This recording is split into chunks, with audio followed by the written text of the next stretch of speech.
What's up, YouTube? Welcome to Rogue Reviews. Hello to all the future people that will hopefully be subscribing to this channel. For sure. Right now, there's about 8 of you, and you're all our friends.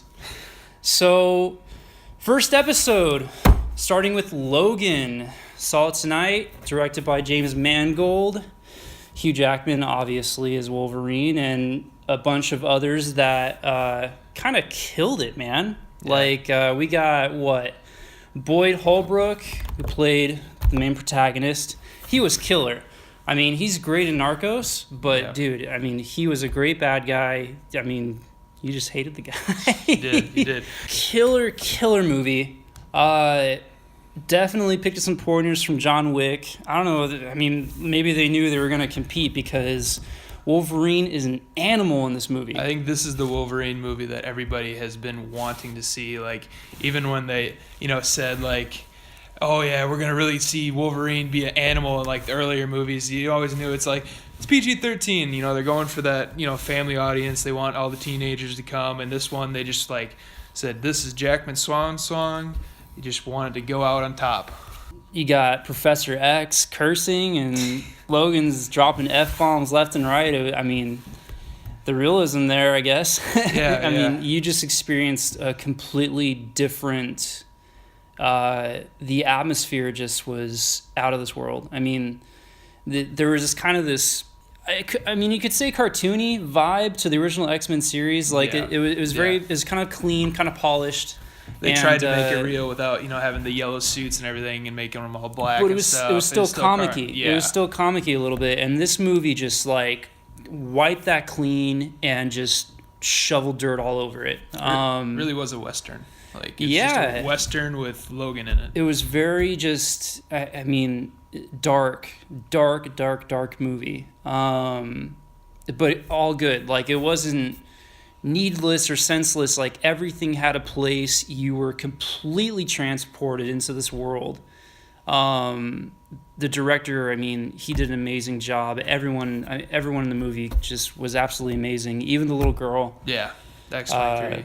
She was great. Yeah, this movie, it just, when you think, they action everything out, they crank it up a notch. When you think it couldn't get any more emotional, they crank that up a notch. I almost felt like I was like running a marathon, and by the time you're done with the movie, you just feel like exhausted in like the best possible way. You're like, oh my gosh. John Wick felt the same, where they kind of flex a little bit, and then give a little bit, and they flex some more, and just like it was a gradual climax towards the end where he just like, I mean, it was great. It was something.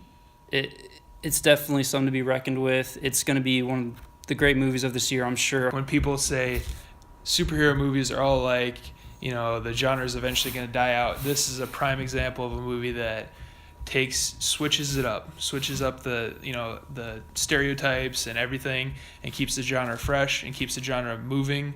And if the studios keep making superhero movies like this, they're going to go on forever. It's like this definitely had that Western feel.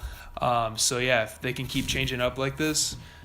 Exactly. You're not limiting these comic book characters. They're not fighting a sky beam to a comic-y world. Yeah, when you take them out of that and apply it to the real world, I mean, I'm sure it can get just as messy and fail as much as it could succeed. Music was okay. Nothing stood out to me. I want to touch base on that because no one really talks about soundtrack. It was okay. But I think with the music, I'd have to listen to it on my own. I just noticed it had that kind of soft piano, kind of like just kind of trying to go for the Western. Sometimes I remember there was one specific instance where I was like, this really isn't working for me. But some of it was canned.